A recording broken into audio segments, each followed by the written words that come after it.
Assalamualaikum warahmatullahi wabarakatuh. Kembali lagi kita dalam mempelajari Al-Quran.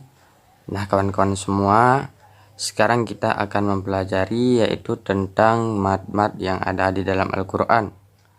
Jadi pada kesempatan yang sangat berbahagia ini kita akan belajar yaitu di bab ke-8 tentang pembahagian mad.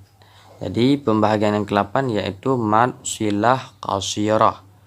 Apa itu mad silah qasirah?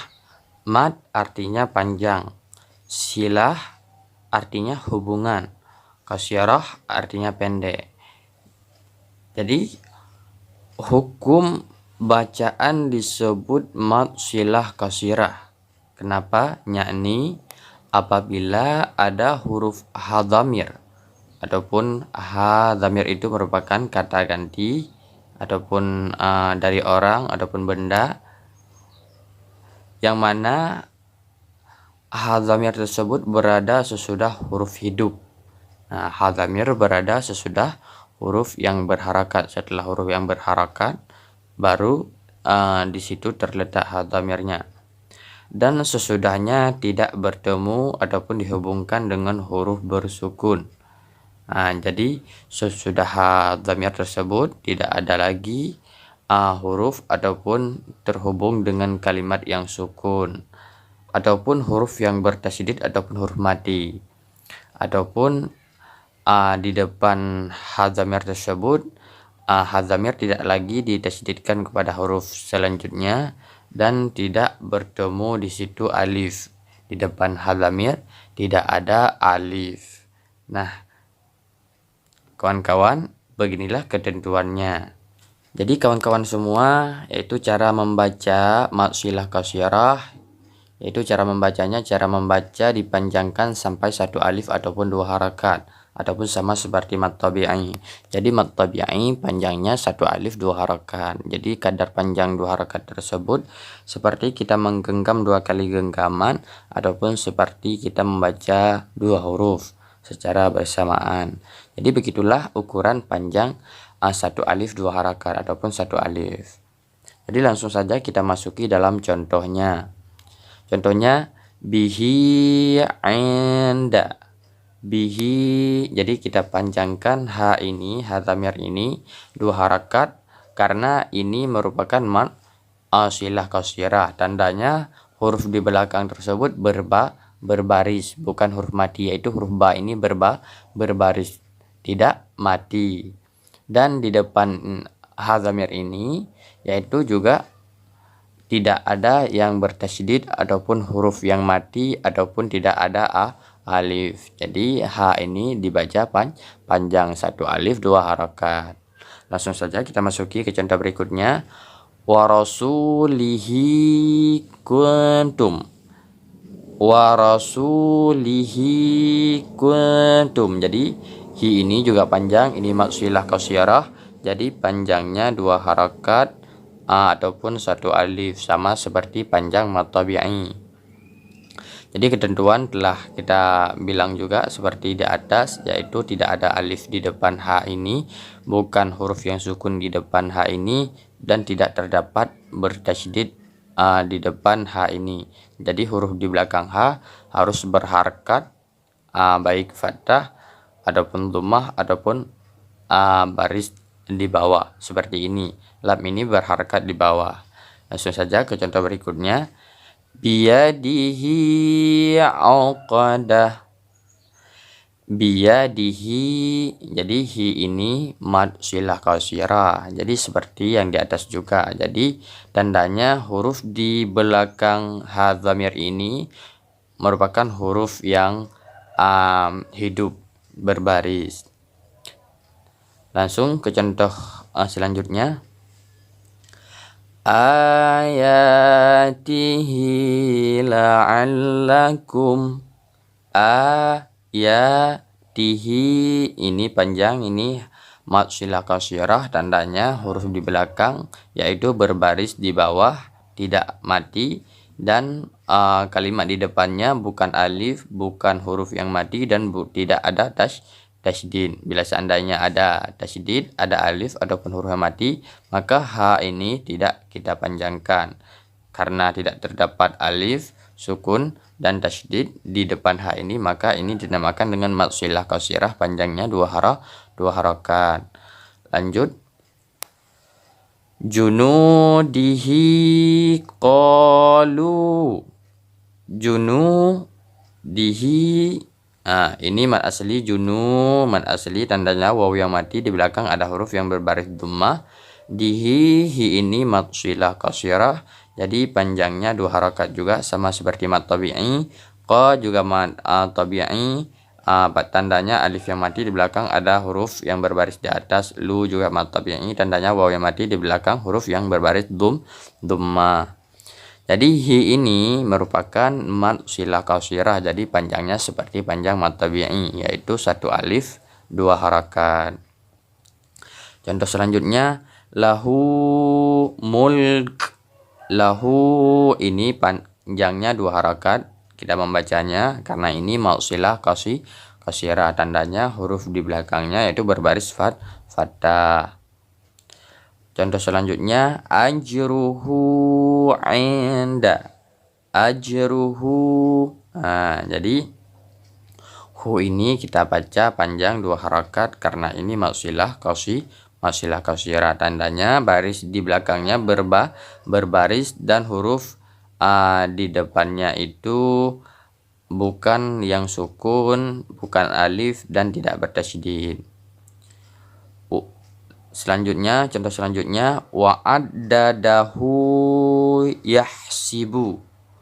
Wa'addadahu yahsibu. Jadi hu ini kita baca panjang dua harakat karena ini mad shilah qasirah, tandanya huruf di belakang yaitu huruf yang berbaris atau bukan huruf yang sukun. Jadi huruf yang di depannya bukan alif, juga bukan huruf yang sukun, dan bukan huruf yang bertasydid, huruf di depan ha. Jadi kita panjang mad shilah qasirah ha dhamir ini yaitu dua harakat. Contoh selanjutnya, warahmatuhu lakuntum. Warahmatuhu ini kita baca panjang juga karena ini mad shilah qasirah yaitu ha dhamir yang huruf di belakangnya berbaris dhammah, berbaris, dan huruf di depannya bukan alif dan bukan sukun dan bukan huruf yang bertasydid. Contoh selanjutnya, innahu. Innahu huwa. Jadi hu ini kita baca panjang dua harakat karena ini mad shilah qasirah, tandanya huruf di belakangnya berbaris fathah dan huruf di depannya itu bukanlah alif dan bukan huruf yang mati dan bukan huruf yang bertasydid. Makanya kita baca panjang ha dhamir ini karena ini mad shilah qasirah, jadi panjangnya dua harakat. Sama dua harakat tersebut seperti kita menggenggam dua kali genggaman ataupun membaca dua huruf secara bersamaan, begitulah kadar ukuran panjang satu harakat. Nah, kawan-kawan semua, catatan apabila sebelum ha dhamir tadi huruf mati, huruf sukun, ataupun apabila dihubungkan ataupun di depan ha dhamir yaitu terdapat huruf yang lain sesudahnya, maka ha tidak boleh dipanjangkan. Langsung saja kita memasuki dalam contohnya. Jadi contoh ha dhamir yang didahului oleh huruf sukun. Contohnya yadaihi. Jadi tidak kita baca panjang lagi ha dhamir ini karena di belakangnya ada huruf yang mati. Contoh kedua, wajhu. Jadi ha dhamir ini tidak kita baca panjang lagi karena di belakangnya ada huruf jim yang mati. Contoh selanjutnya, alaihi. Jadi alaihi, langsung alaihi, ha dhamir ini tidak kita baca panjang karena huruf di belakangnya yaitu huruf yang mati. Fihi. Fihi. Jadi fihi ini kita baca ha dhamir ini tidak panjang karena huruf di belakangnya huruf yang mati. Contoh selanjutnya, akhuhu. Akhuhu. Jadi hu ini tidak kita baca panjang karena huruf di belakangnya itu huruf yang mati. Jadi ha dhamir ini tidak lagi kita baca seperti mad silah kasirah yang panjangnya dua harakat ataupun satu alif.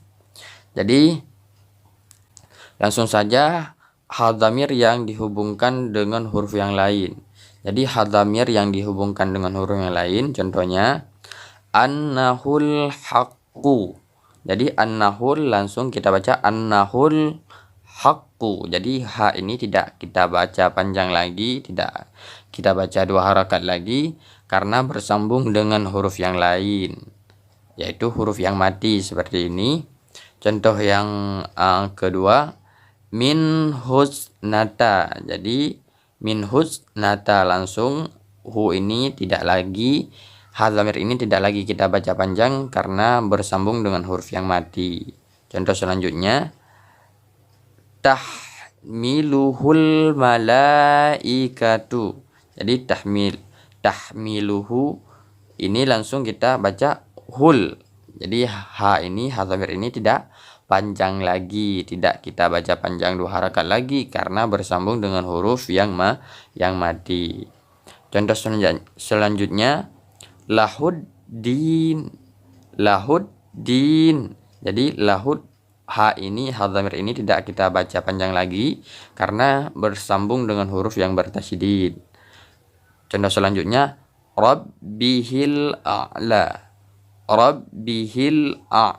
Langsung ha ini kita sambung ke huruf lam, rabbihil, karena ini huruf yang mati, maka ha dhamir ini tidak kita baca panjang.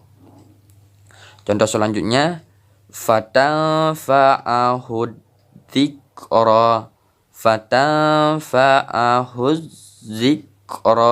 Jadi langsung hudzikra. Jadi ha dhamir ini tidak lagi kita baca panjang karena ini ha dhamir, huruf di depan ha dhamir yaitu huruf yang bertasydid. Jadi tidak lagi kita baca panjang walaupun huruf di belakangnya yaitu huruf yang berbaris. Nah, kecuali hanya satu di dalam Al-Quran, yaitu pada contoh fihi muhanan. Jadi fihi, hi ini kita baca panjang dua harakat, yaitu seperti kadar ukuran panjangnya mad tabi'i. Ini dikecuali, satu ini dikecualikan dalam Al-Quran. Fihi muhanan. Sebenarnya kalau misalnya huruf di belakang ha dhamir ini yang sukun, maka tidak kita baca panjang, namun ini dikecualikan hanya satu dalam Al-Quran, yaitu fihi muhanan kita baca. Nah, kawan-kawan semua, beginilah tata cara belajar mad silah qasirah. Ini sangat bermanfaat untuk kita semua, untuk anak-anak, untuk pemula, agar mudah dalam membaca Al-Quran, mengingat hukum-hukum yang ada di dalam Al-Quran, baik mad dan sebagainya. Maka jangan lupa subscribe channel ini, tekan loncengnya supaya mudah mendapatkan video baru dan video lama tentang belajar Al-Quran. Seperti pembahagian mad telah kita bahas di belakang, banyak sekali mad tabi'i, mad silah qasirah, yaitu mad wajib muttasil, mad jaid munfasil, dan mad-mad yang lainnya telah kita bahas. Mungkin hanya sekian dari kami. Bila seandainya ada kesalahan kejanggalan, mohon koreksinya. Kami akhiri. Wabillahi taufiq wal hidayah. Wassalamualaikum warahmatullahi wabarakatuh.